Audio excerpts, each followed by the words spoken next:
Kitab Drona Parwa mengisahkan situasi setelah kekalahan panglima perang pasukan Korawa, yaitu Bhisma, pada hari ke-10 hingga selanjutnya karena memasuki medan pertempuran yang sekaligus membahagiakan hati Duryodhana.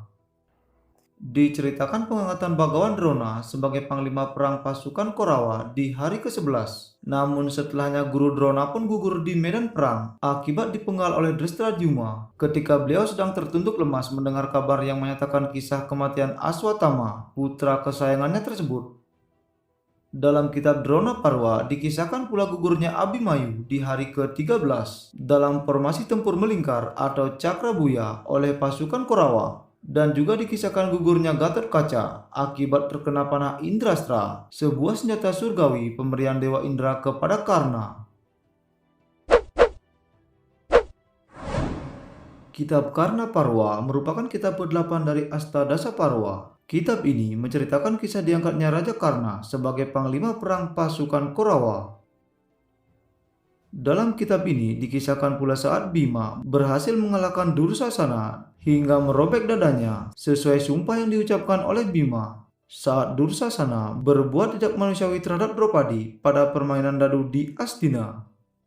Di hari ke-16, Karna berhasil mengalahkan Yudhistira, Bimasena, Nakula, dan Sahadewa. Namun mereka tidak sampai terbunuh. Ini karena janji Raja Angga tersebut kepada Dewi Kunti bahwa lawan tandingnya adalah Arjuna. Pertarungan sengit antara Karna dengan Arjuna akhirnya terjadi. Mereka saling berusaha membunuh satu sama lain. Arjuna hampir saja terbunuh akibat serangan panah dari Karna. Namun panah tersebut akhirnya meleset sebab Sri Krishna menekan kereta Arjuna hingga rodanya masuk ke dalam tanah. Di hari ke-17, perang tanding antara Arjuna dan Karna berkobar kembali hingga tiba saatnya untuk Karna mengakui kekalahan akibat serangan panah Pasupati yang tepat mengenai lehernya. Kitab Salya Parwa memuat kisah pengangkatan Sang Salya sebagai panglima perang pasukan Korawa di hari ke-18 setelah Karna dinyatakan kalah oleh Arjuna. Namun pada hari itu juga Raja Salya pun gugur di medan perang. Setelah ditinggal sekutu dan saudara-saudaranya, Duryodhana akhirnya menyesali perbuatannya tersebut dan hendak menghentikan peperangan dengan para Pandawa. Namun merasa menjadi bahan ejekan oleh Bima.